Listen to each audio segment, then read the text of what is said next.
Welcome back to Selling Circular, the podcast where we rethink capitalism through the intersection of commerce and circular business model innovation. Thank you for joining us for the launch of Season 4 as we dive into the economy of urban wood recovery. I'm Garr, CEO of LoopLayer. Sabira, VP of Product at Reaply. So this season, we're talking a lot about batteries, local circular nonprofits, textile sorting, deconstruction, return systems, and controversially, yet inspirationally, the degrowth movement. So this is a good season that we have lined up. And this podcast has been a joy to make as it continues to allow us to meet new colleagues in the field, but then really continue to have and share great conversations and spread the knowledge of what we're really trying to build as a movement. So if you're here for the first time, we're thrilled to have you here as part of our growing community who is dedicated to advancing the circular economy. And please remember, the best way to support this movement is to share our podcast with your network. And if you enjoy the podcast, please subscribe so you don't miss an episode and really unlocks our ability to continue doing this. Together, we can make the message of circular economy broader, wider, bigger, and we can buck the linear economy together. So as we're doing that, this is where we can start really getting into the meat of this episode. Did you know that around 40 million trees are actually cut down or blown down due to storms, development, or just old age of the trees? That seems like a lot, but not a lot. Also, I'm curious if this sounds like a US number versus a Totally. It is global absolutely number. a US number. Yeah, Yes. yeah. Because actually, globally, 40 million would be like, that's not Yeah. that much, actually. Yeah, That's yeah, pretty yeah. reasonable. Yeah. But I mean, actually embarrassingly moved into a new housing development, and there are a lot of trees around, but I can imagine the trees that were here before, and I feel really sad about the ones that were cut down to make way for this townhome that I have the benefit and privilege of living in. Had you ever put more thought into potentially where those even go?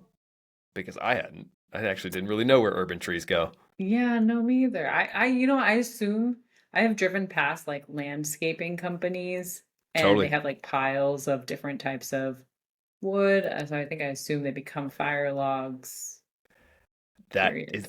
is exactly what they become. They really then end up becoming, I think, what, fire logs, mulch, or just go straight to landfill. I actually had a tree in my neighborhood in which I'm pretty sure was a chunk of it was blown down. So then they had to cut, you know how they do it. We all seen these trees. They cut down the rest of it. Sad in a tree lined street. Then you just have like one gap of a non-tree space. And ultimately, that's kind of one of my first instances where I was like, what's going to happen to this? What I wanted to use it for was, I don't know if you've ever played, this is totally my jam, but I dig it sometimes. You ever played like the stump game?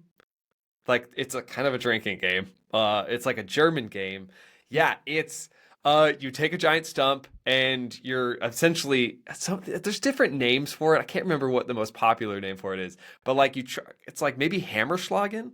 You like try to hit a nail into the stump on like one hit. So that's literally the only reason I would have actually wanted the stump was to be able to be like just have it for a potential fun game to play with people. But until then, it was just literally in the street for days until someone came up and picked up all these chunks of the tree and then cut them even further into smaller chunks. I still didn't know what happened to it. So ultimately, we found out. And it is exactly what people think. It is, they get chopped up, they get used as mulch or firewood or are sent straight to landfill. But this is a terrible process because it means this thing, this living organism that has sucked up all the carbon, sequestered all that carbon from the atmosphere and put it into a tree, that actually, when it materials burned or it's rotting in mulch and chopped up into mulch and it disintegrates, well, that carbon actually gets reintroduced back into cities. So this is a really difficult thing for me to wrap my head around because actually this seems like a commodity that ultimately just is being now wasted. So really now the question is like, well, how does one even reclaim that urban wood from these fallen trees? And so the challenge lies in well, it's expensive in terms of proper maintenance, all the resource allocation, and then the community engagement.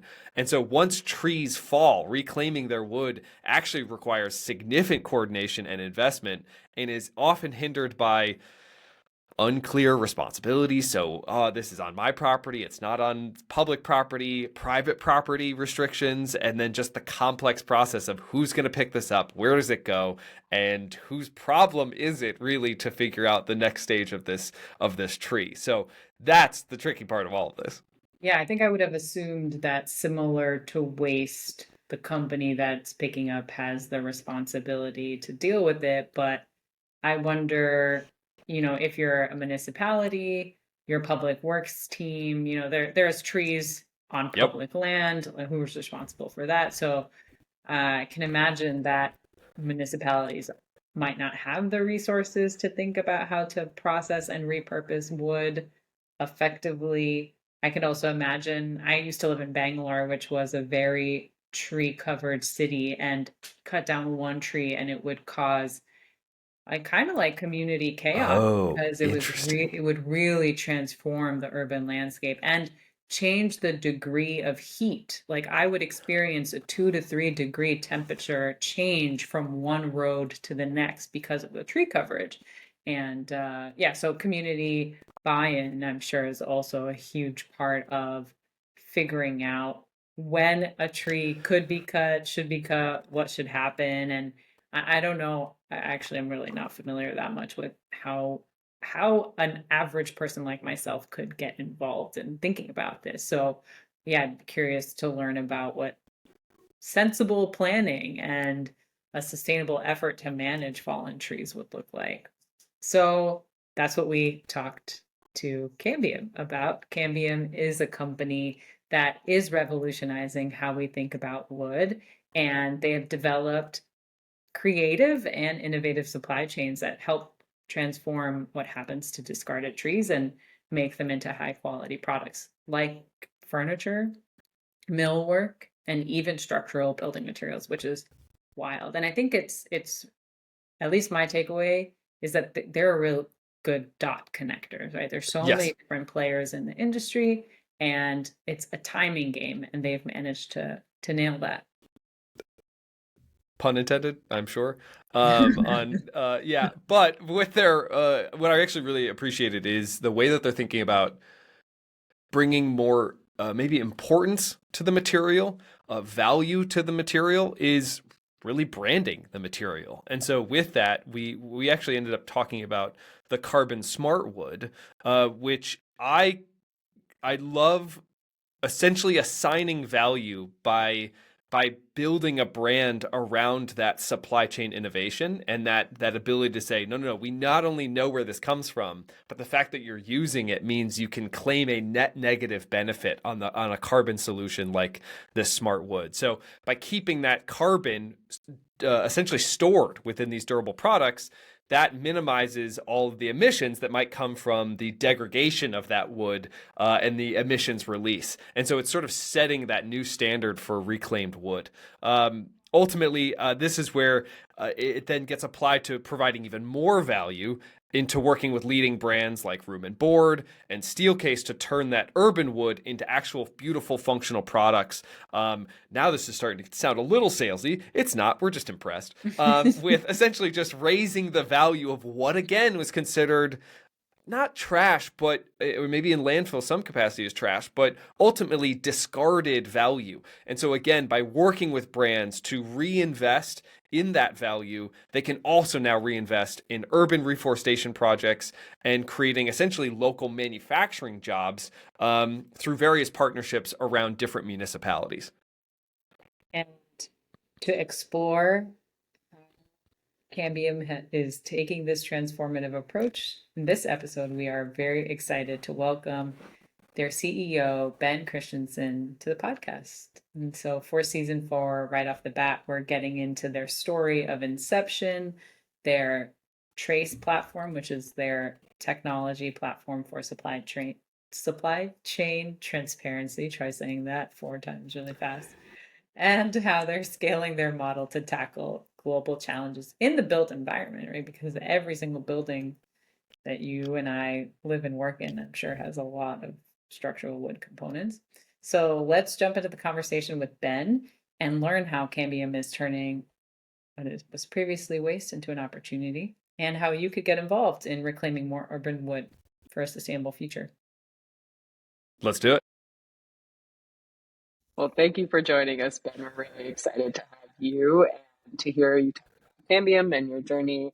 Why don't you just start us off and tell us about Cambium and even the birth of Cambium carbon? Sure, happy to. Excited to be here. Cambium is a circular economy company focused on wood. So we build regenerative supply chains for materials, and kind of the whole idea here is can we use wasted materials, process it locally and more efficiently, and then deliver those to customers in ways that are more transparent and better for them. So we do that with wood. We help this massive, massive wasted wood problem that we have as a country, where today we generally are wasting between 90 and 95% of our material to actually transforming that where we reuse lots of it. So we help the people who have the wasted wood, people who own trees, cities who manage trees, the tree care services that actually take down material. We help them access logistics. So we help them access trucks. So we help logs that would have ended up as mulch actually get on trucks that are going to sawmills. So we help them sort of turn that into something that is usable. We help sawmills access wasted material instead of virgin material, and then we help them process and manage their inventory as well as connect into the end customer. And then we help the end customer access these supply chains that are much more sustainable and really connect in. And so what we're trying to build is this sort of fully vertical circular supply chain solution that can deliver wasted material at scale. And yeah, the birth of Cambium, as you will, comes from a number of different places, but really recognized that this was a huge problem in grad school. I grew up in wood, so I spent a ton of time in that space. And as we got into it, the idea just expanded and expanded. So we initially thought that this problem was a city-side sort of nonprofit solution where we were working with cities to help them understand what's happening to wasted biomass in my city. And as we got into that, we realized, oh, wow, there's actually all of these different nodes from the processing step who can help save that material. But what they don't have is offtake, and they didn't have technology. And so we started moving towards solving that. We started first with our Trace platform, which is our tech platform that helps them run their businesses more efficiently. And then as we started to have enough scale there, we recognized, oh, we can actually really bring this material to market and create offtake as well. Now, the newest thing, which I just mentioned, is we've realized there's huge gaps in the logistics in the spot. So we're actually managing and doing trucking as well to help this whole supply chain be enabled. So that's what we do. So, do you see yourself as like a marketplace, like matchmaking company, a logistics company, a materials company? What is the story that you tell to yourselves and to your customers? Sure. We see ourselves as a supply chain company. And so what that means is we want to be very agile within the supply chain. In some cases, we're helping wasted material get onto a truck and go to a sawmill, and that's it. That's sort of the end, of our participation in that material. In some cases, we're seeing that all the way through to an end customer, where we're helping build data centers or helping plug that material into new hotels or new furniture products. And so we're trying to be very, very agile there. And one of the key theses we have as a company, and this seems to be pretty true, is that there is a gap in how wood is sourced overall. And what we've really recognized is the customer experience of purchasing this material just sucks. There's no transparency. There's been no innovation in this space. So throw out climate, throw out, circular economy, just building better products for payments, transactions, and logistics in this material set is a huge, huge opportunity. And we're really doing that from a regenerative perspective, but are able to drive adoption and sort of, across the industry more broadly. Two-parter here. One less serious than the second. You said grew up in wood. I think lumberjack. I think that's wrong. It's wrong in the sense Okay. that I Yeah, was yeah, yeah. so So you're what? I was a child at the time. Yes. Okay. Yes. Yes. But I did I did really grow up Yeah. in forestry. So I grew up in a town of 200 in rural New Mexico. So Okay. end of a dirt road. Yeah, I mean the sort of lumberjack affect of my Yeah. childhood was really driven by the fact that we didn't have heating. My Got house it. growing up was so cold. We had two fireplaces, and all of that was driven by how much wood we cut every summer. And so I spent my summers cutting wood. What I heard is I'm not totally wrong though. You're You're cutting not. a lot of. Okay. Yes. I would spend a lot of time cutting wood, and Cutting wood. Yes. Okay. You're a Excellent. junior lumberman. Yeah. yeah, Junior lumberjack. Yes. Second parter. In circular economy, we're often dealing with, in some ways, a dreaded multi-sided market where there's a lot of stakeholders and we're balancing the needs of a lot of those stakeholders. When you look at who your more core users are and what you're building to service for them, how do you balance those needs? You yeah. have those that are purchasing, those that need to process, and then the those that are the intermediaries that transport and get from A to B. How did you guys start? What was the initial thinking on, hey, we need to focus on this, and then how did you evolve? I mean, first off, I have to compliment you on your lowbrow and highbrow two-parter question. It needed to be two part because if I went in lumberjack first and then had to follow it up 2 minutes later, it'd be terrible. Yeah. No, it's good. You established that on the front end. Yes. The key word that I think you said in that question that I would really highlight is dreaded, right? I think we sort of have this myth that complexity is bad within a Hmm. business. And I think that that type of thinking has led us to create a lot of solutions that are very one dimensional, that don't think about obviously the holistic impacts, but also overlook the holistic opportunities. And so for us, when we think about complexity, we see that as a massive differentiator. We see that as, being able to create a lot of value. So the way that we think about that and the way that we approach it as a business is by being very, very focused on several customer sets. And, that comes with an additional bar, but it also comes with additional value. And a good example is sawmills. So sawmills today, they need to source material, they've got to process it, and they need to sell it. And what we provide by being sort of upstream and downstream of them is value on all of sides. We can help them source logs, and we help them manage the trucking that comes in and out so that it works really efficiently, so that it actually shows up on time, so there's better communication there. We help them manage their inventory, so doing tracking. We help them do point of sale and transactions and all of that.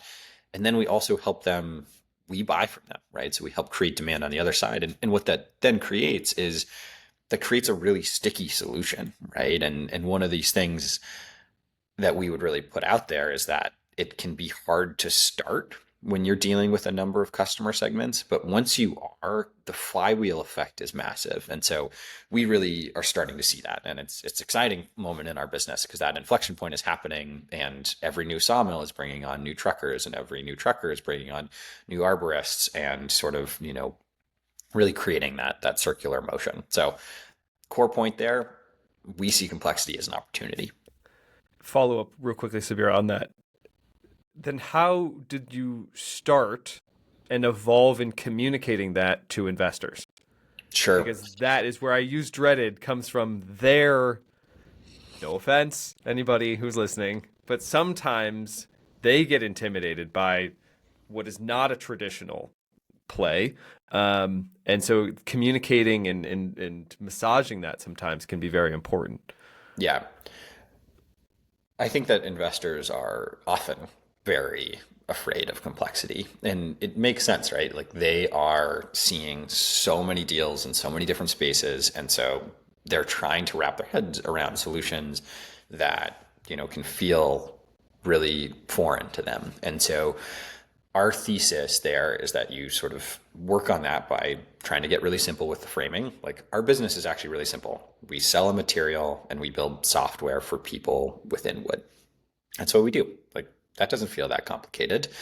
Once you get into it, there's a lot of different steps there, but at the high level, it's pretty simple. And, the other way that I think we really work with investors is by showing traction, right? It's not like, hey, hypothetically, we're going to move some wood. It's like, no, we are moving millions of board feet, every quarter. We're really scaling. We have, 35 trucking companies who are actively using us as their primary load management, right? We are showing that it works. And that's what I always have to drive back to when I'm in conversations with investors is I actually don't really care if you get it. I care if our customer gets it. And go talk to our customers, go look at our customers, go look at our revenue. Like all of those things are the things that actually determine success. And I certainly have been guilty of this. I think we can all be guilty of this as founders is listening to investors too much, right? They often have lots of opinions. They are scarred from past businesses. They all tend to think that they know what they're talking about, which is a dangerous game. And so our big focus and what we're really obsessed with is focus on customer, focus on customer, focus on customer, and then share those results with investors. And some people don't get it. Those are often the people you don't want to work with. And we found that a lot of people do. And so we've been pretty successful there. Can you shed a little bit more light of that focus on the customer and can you tell us a little bit more about the end customer who where the wood ends up with? What product do they feel and touch, and how much do they know that they're working with reclaimed wood and the story of it? Yeah, absolutely. So we are always trying to solve these problems in the industry more broadly because I'm a huge believer that the only way we build these circular solutions, the only way we address climate is by building better product. And so kind of the two pieces that we provide to the end customer that is better is one, a brand. So we're kind of the first brand in wood. Our material is called Carbon Smart Wood. It's branded. It's something that an end customer reaches. And I always use the Gore-Tex example, but Gore-Tex is made into lots of products. You can buy a Patagonia jacket made with Gore-Tex material. Same thing. You can buy a table made with Carbon Smart Wood. I love that example. That is way cool. Yeah. Yeah. So it's a material type, right? And Yeah. what that allows us is that allows us to have end customers who are not just attached to the sort of, where they're buying it from, but they're actually attached to the brand. And the value there for the brand, the value for the furniture seller or the flooring manufacturer, whoever's selling Carbon Smart Wood, is they're going to sell wood anyway. And now they just get added benefits, right? They get added goodwill. They get an extra thing to talk about. They get extra PR. So that really helps create value for them there. And then the second piece that we really create value for them on is just the customer experience of buying wood. So visibility, transparency, dashboarding features where you can actually see where your material is coming from and you can track your order and know where it is. Things that are not actually that complicated in some ways, but you have to have the underlying data. And so that's part of why we embed ourselves in the supply chain. And you have to translate that really well. So that's kind of what we provide. In terms of actually where we're selling the wood, what is it going into? Three big categories for us today. So furniture, so into folks like room and board, and Steelcase, so these big national furniture companies that are now sourcing regenerative wood, into millwork products. So millwork is really things like flooring, decking, siding, all of these non-structural elements that go into homes. And then the last is into mass timber. So we're able to source into CLT, which is cross-laminated timber, to actually build the walls, the beams, and the structure of much bigger buildings. And we're seeing tons of growth in that space. I have another question I now need to kick down because one just popped up of those seemingly are all different types of wood products. And this is going to stretch my understanding of wood. How in that are you all tracking or influencing the supply chain when you're dealing with this is where I'm pushing it is an uncertain amount or at least a varying amount or a variable amount of wood types and wood volume potentially. This is probably a part of Trace in terms of the platform and understanding the supply. How is that factored in terms of this isn't from some sort of tree farm. These are inconsistent potentially volumes. Yeah. I mean, the big thing that you're really getting at there again is sort of a complexity, right? How do you manage and leverage complexity within the supply chain to actually meet customer demand and, have the right supply at the right time? And the couple of different ways that we do that. And one is by really being and participating in data upstream. So by working with cities and companies on when they're actually taking material out. That's another revenue stream for us that gives us data into where is the material, what species are coming down, how do we sort of plan and have demand that's going to match that. Having data about trucking and processing allows you to understand your costs and what that actually looks like and to optimize for that so that you can pass the savings on to the end customer. All of that is part of how we manage variable supply. The last thing that's always really important and is just really hard to wrap your mind around, the scale of the waste is so massive that while it is variable, you're dealing with a volume that is so big that there's not really any variability that's impacting, sort of your volume there. And so what I mean by that is if you look at the total material we use from wood as a country every year, so we use about 60 billion board feet of material. Over half of that could be sourced from salvage material. We could displace half of our wood products from just using circular economy materials, which is crazy. And we're so far away from those kinds of volumes that you're able to, you're not dealing with any of the variability for several orders of magnitude. And I so are think you that stuck with, what I love about that again is that shows the ignorance of the market, even for someone like me who is always obsessed with waste. But when I look at the tree that was just felled on my block and I think, oh, I wonder where that's going, and it's cut into those pieces, that I don't quite understand the magnitude of how often that happens. Yeah, exactly. And it's happening everywhere all the time.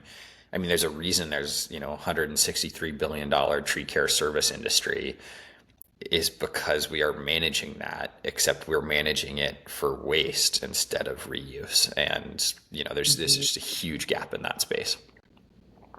and so are you playing also storage provider when you're talking about that volume? You're holding the wood.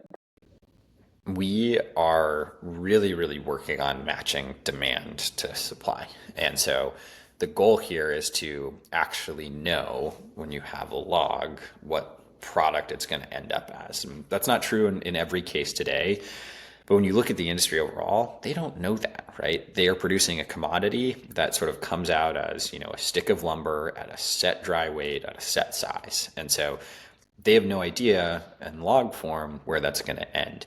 As we have big long-term demand and as we work with these large customers who are buying really consistently, we're able to connect them to material more efficiently because we know throughout that sort of supply chain where it's going to go. And so that reduces things like inventory and warehousing. And we've also built out a huge network where we're able to do that really dynamically. But what we're building kind of for the first time in wood is just-in-time manufacturing, and having actual data-driven decisions within the material production space is a huge advantage. There's a big cost savings and customer advantage that comes from that. And did you have to do any convincing on the demand side for those customers to buy the Carbon Smart product? Yeah, we had to do a ton of convincing. It took a bunch of time to get people to see, understand, and believe in the material. It's amazing right now where we're starting to see the flywheel effect. And part of having the brand is that when we get put into a building, an architect might put us into the building, but the designer sees it, the general contractor sees it, and the actual owner of the building sees it. And so we're really seeing that scale. One of the truths of this industry, and I think this is true for circular economy more broadly, is people want to see case studies. They want to see that it works before they take the risk on it. And so we started with some more of these like smaller proof points. We did Patagonia stores, right? Patagonia stores they don't use that much wood. There's not that many new Patagonia stores. From a volume perspective, it's really small. From a storytelling impact, seeing it perspective is really high. And so we got those sort of proof points in. And now we're able to scale that in really big ways. So, launching with Room and Board took us a lot of time to sort of launch our first product. Now we've got a bunch of new products that are coming out with them very soon as well. On that note, and hopefully we'll be talking to more people in that ecosystem, that solution. How do you scale? How do you balance then? Really, who's going to buy the most? I feel like Steelcase probably to some degree has the most potential to be one of the largest if they really start consuming. Room and Board could be in there. Is this once again my ignorance showing of the volume play, where it's like there's going to be really no problem if we can scale up with this demand? Yeah, absolutely. Okay. I mean, one of the biggest things that we do is we just move and manage those supply chains for wood. The market is gargantuan. It's $215 billion market in the US for wood products. And we can basically source material into any of those buyers. And so we often see this sort of enter a company and then really expand, grow into new SKUs, grow into new verticals, grow into new business units within that company. But that happens really pretty quick. And, as we're looking at the sort of scales at which an old industry like wood moves, we are moving at lightning speed compared to what's traditionally there. And so we're starting to see that adoption just get faster and faster. And there's lots of big buyers out there of material. Certainly Steelcase and Room and Board are big ones in the furniture segment, but we also work with CBRE and Whiting Turner and the production and sort of, building segment. We work with lots of large tech companies on the mass timber side. So we're really working and scaling within that in some pretty big ways. Can you help me then break down, we don't have to get too much into the details of it, but the economics of how this works from like something gets planned to be taken down from a tree, from a range of trees in a neighborhood. Maybe there's an emergency that happens and these trees get taken down by natural forces. Sure. Start us there. How does that work in terms of, so that people are like, oh yeah, no, I totally get how this works and how I can contribute in that. Yeah. So there's the starting person, which is the person who actually owns the tree. So that is a property developer, that is a city, that's a utility, that's a homeowner. Whoever owns that tree is sort of the starting point, because when that tree either comes down in a storm or is coming down because you're doing a new development or because it's old and it's sort of end of life, they have a decision to make about who they call to deal with that, right? And this is where we're starting to plug in. And one of the things we're working on is helping them be able to actually make choices about, I want to call somebody who's going to reuse this material, not just, somebody who's going to come and mulch it. And so we're working on that step. Today, we do that for big customers. Right. We're working on bringing that to the actual homeowner level. Once you do that, so once you make a call and say, I've got this tree or, a bunch of trees that are coming down, you call a tree service to come and deal with that and do that removal. We work with tree services to help them understand that if you don't cut it into small pieces, you can actually reuse it. You can actually save money and make money as a business instead of, sort of just throwing it away.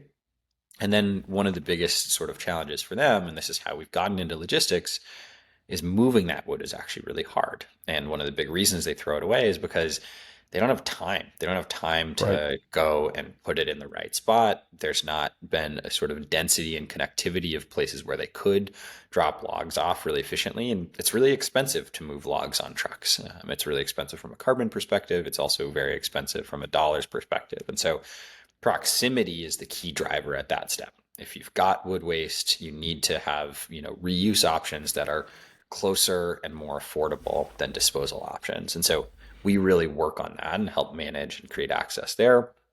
And then once that wood reaches a reuse spot, so a sawmill where they're going to take a log and turn it into a solid wood product, we help those sawmills, process and manage that material, and then obviously connect to the end market like we're talking about. But that's kind of how the front end of the value chain really works.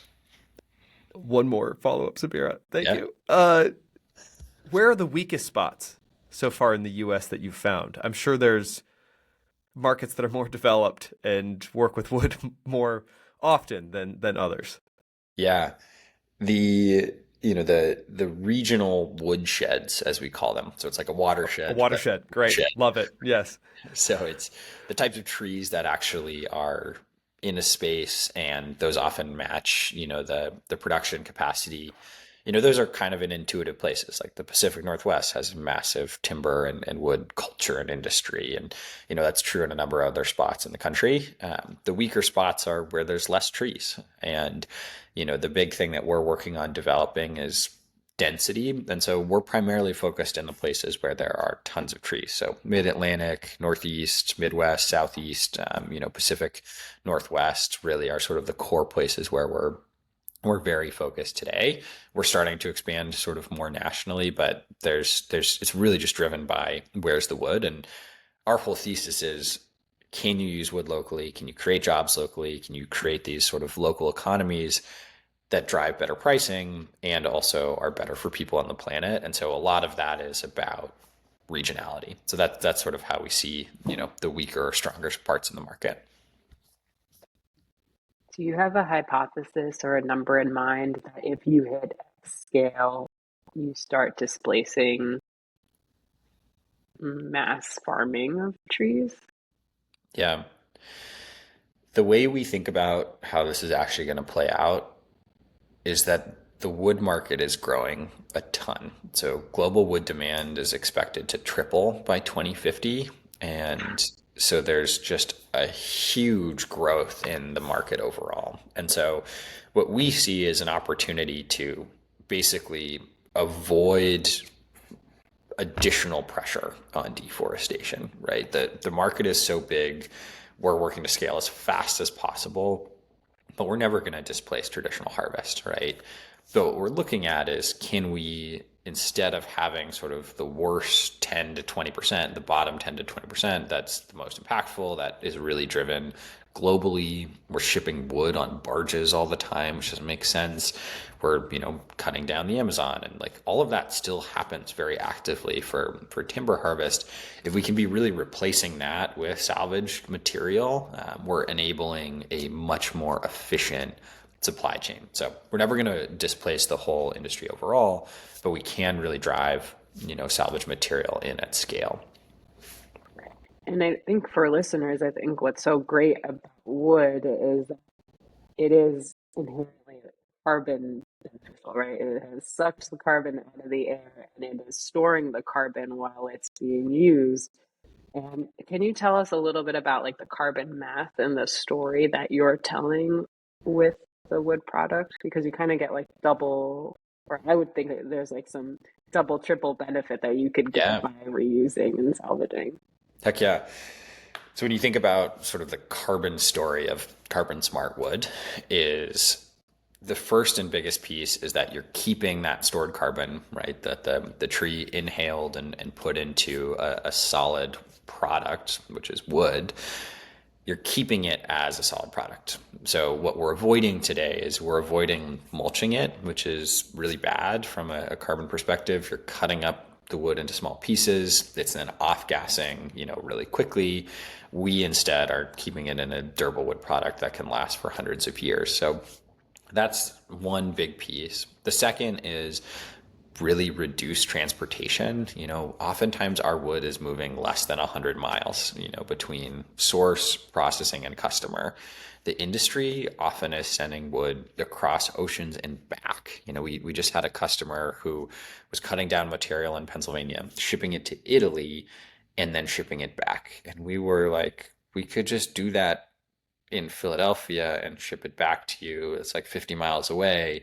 Makes so much more sense. And so huge opportunity to address that.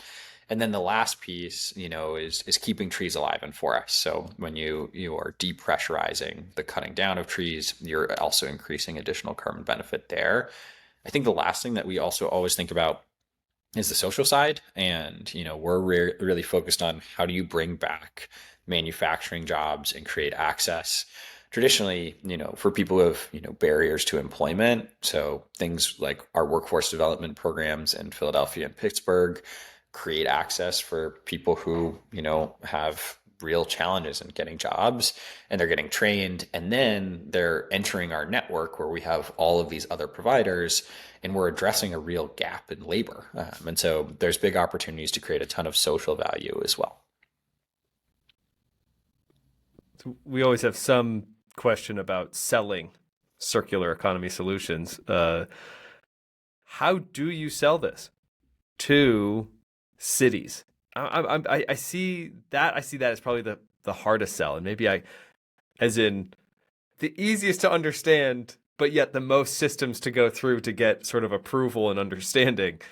I see. So we've already talked through so many benefits on almost the corporate end, but that city management piece, I'm so curious. Do people get it and immediately adopt it, or do you still have to sort of convince these maybe city managers, project managers that this is useful and good and that it fits within the processes that can work to benefit local economies?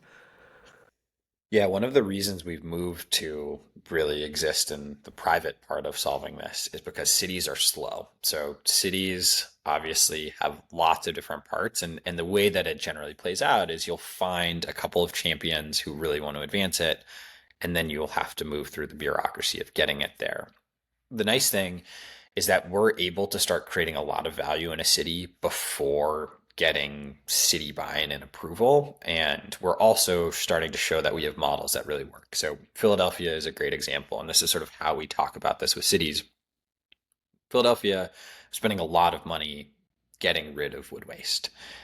We help them save that money. So cost savings by not spending to put out mulch fires, by not spending to, pay disposal contracts, right? We're helping them actually save money. We then are helping them by creating new jobs. So through workforce development, we're helping sort of create jobs and do upskilling on site. We've built, a sawmill and sort of manufacturing in the middle of the city is able to turn that material into a solid product.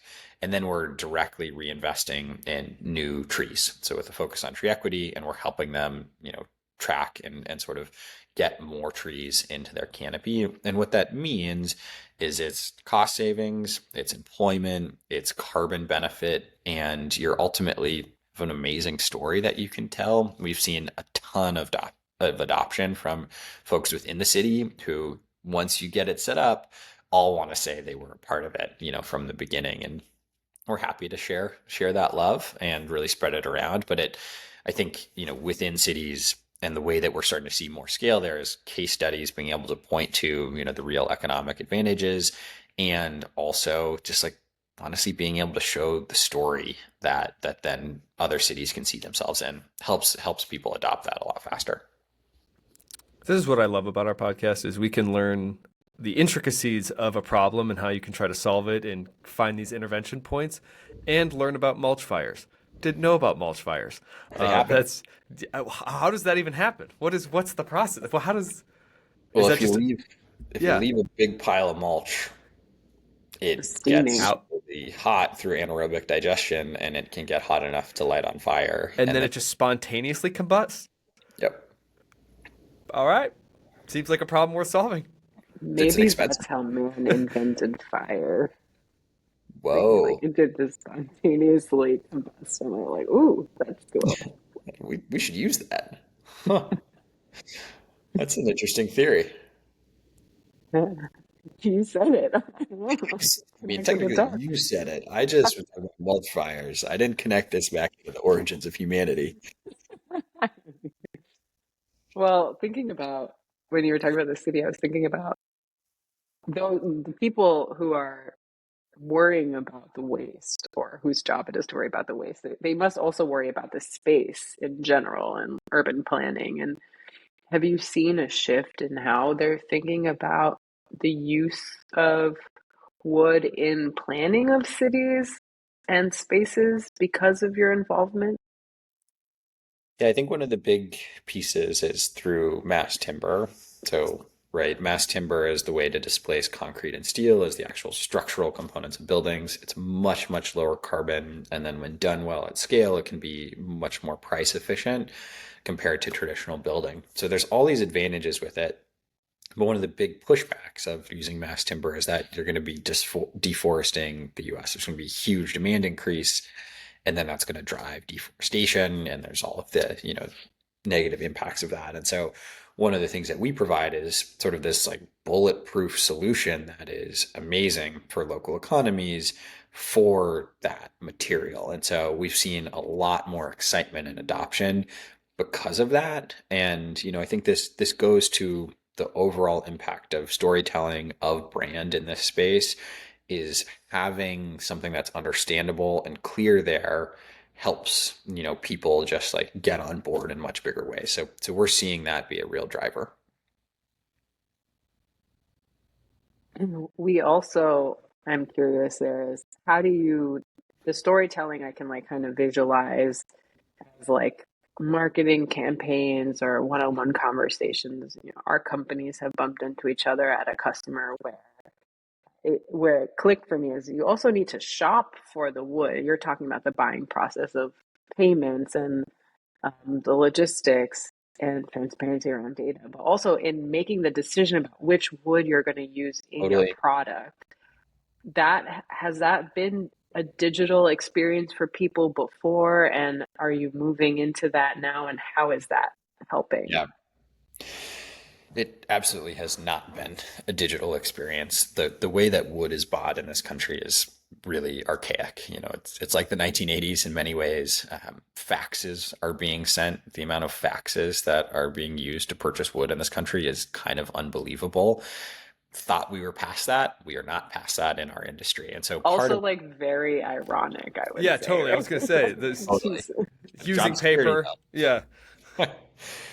And we are really working to help enable that. And one of the big things that we see here is this opportunity to help an industry that has been slow to adopt new technology adopt it by having real demand access. And that's part of what we do is we translate the needs of those end customers, of the big tech companies, of the furniture makers, of folks who are using this wood at scale to actually have the supply chains that work for them.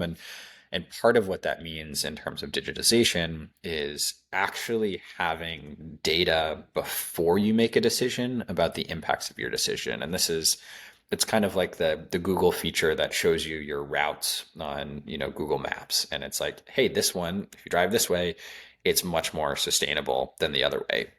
The way it's done today is you would get to a place and then you'd be trying to say, oh man, I should have taken this other route. It was more sustainable. And that's kind of how we do buildings, right? You build the building and then you're hiring a consultant to come in and evaluate what the carbon footprint is of that so you can report it. That doesn't help you make a better decision. And for us, what we're really driving is that dynamic data. So you can say, all right, I'm building this building and I want to source this material. Here are my 4 options. Here are the different supply chain alternatives you could have. Here's how you could truck it differently. Here's how you could produce it differently. Here's how cost and carbon can both be very active variables that you're using in your decision-making process. And that's really, really different than what the industry has today. And so we're moving towards that. And I think there's a lot of value that's unlocked there. Where is this applicable in terms of the urban wood movement? Is there anything else that you see in terms of urban planning or what you're doing for almost urban forestry that this could be applicable to any other practices, commodity types? What have you seen that could be inspirational for those outside of Cambium or even something that maybe you guys are even considering? Yeah. I mean, our goal long term, and I think this is sort of the movement's goal, obviously both of you are very aligned in this, is we want to make it really easy to use circular materials at scale. And we want to help do that. Obviously, we want to be real leaders in that in wood. And we also are thinking about other materials and how we scale into those. And what our model really does and what we're all about is making it easy to source those materials. So a good example is like, there's all of this growth in biochar and in, places that are using biomass to actually, do production of materials. these are amazing new technologies. They're amazing new companies. What they don't want to do is they don't want to spend all of their time doing logistics and supply chain Right. sourcing their materials. That's what we do. And so we do that really well for fiber today, for biomass.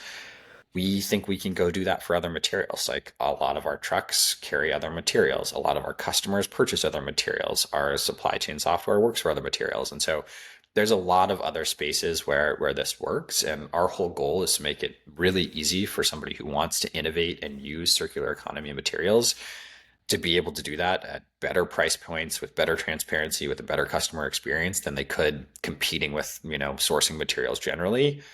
The nice advantage we have there is material sourcing today across materials sucks and is hard and is not transparent and is inefficient. So there's a lot of opportunities to innovate there. But short answer is we absolutely are trying to scale into other materials as we get bigger and bigger here.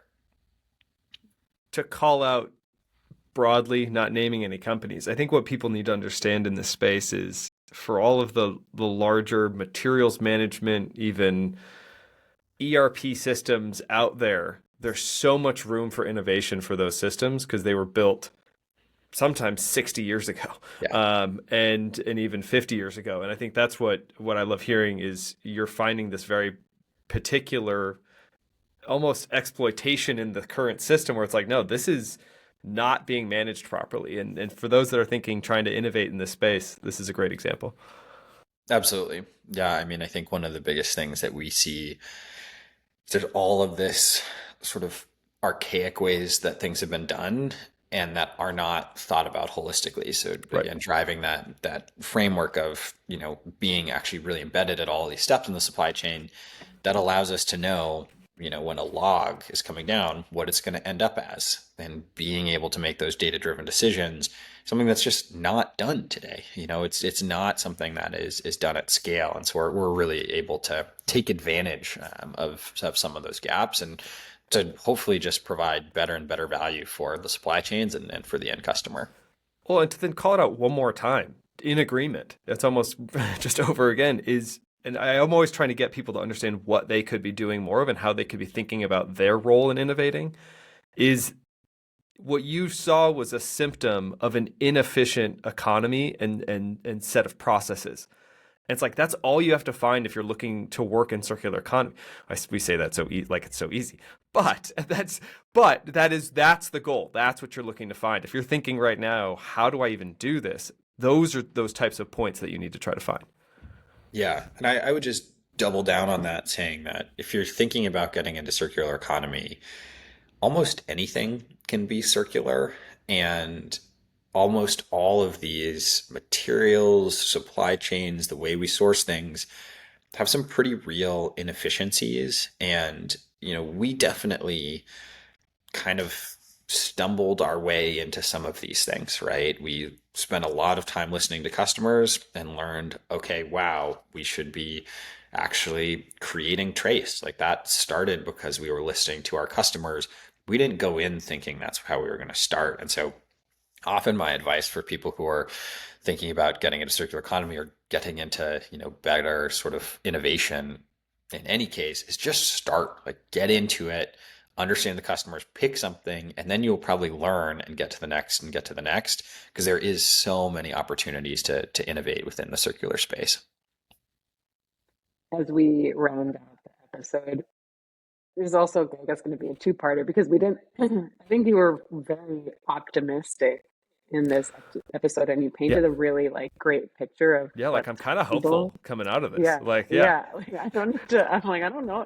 But maybe can you tell us some of the roadblocks that you see ahead and why you're hopeful that you can overcome them? Sure. I think that two things. One is I'm a huge believer that the only way you succeed at something is by believing that you can.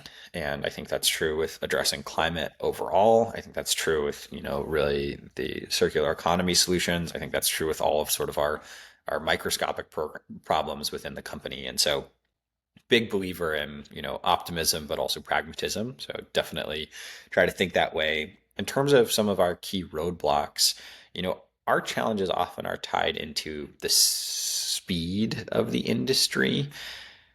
Purchasing cycles for buildings are really slow, right? And purchasing cycles for new products are very slow. And so it takes us years, sometimes several years, to actually get a product in a new space and to prove it and have it demonstrated and to actually be using it. And so it takes time. And part of that is mitigated and mollified by creating solutions in the value chain. And so what I mean by that is we both make money and create value at the end customer when we're selling wood to an end customer. But we also make money and create value when we help a log move. And so we're able to address some of those scale challenges and some of the lumpiness of revenue and some of those pieces by managing trucking at the first step, which is happening 18 months before log that sort of material is ending up in a building. And so, things like that sort of value chain working in our favor from a speed perspective is really, really big. I think the other thing that we'll constantly see is, and I always go back to this, is just people. I think one of the mandates for us as a circular economy movement, as a climate movement, is we quite literally have to do more. We have to consider more with what we're building. And in order to do that well, we have to just be more effective at kind of basic stuff, like the fundamentals of being excellent employers and employees, the fundamentals of being great communicators and doing information exchange really efficiently. So all of that process stuff is often a huge source of friction for movements and for companies. And that's certainly true for us. And so I think one of the biggest things that we're hyper focused on is how do we just be excellent at our fundamentals as a company so that we have more capacity to take on this broader mandate. And we have lots of work to do there, but we're also seeing a lot of success. Well, I'm feeling hopeful and just Yeah, really absolutely. glad that just today. Yeah, thank you, Ben. I think you did such a great job of breaking this down and making it very simple to understand both the innovations that you guys are pursuing and then how others maybe can think through your logical steps and try to apply that.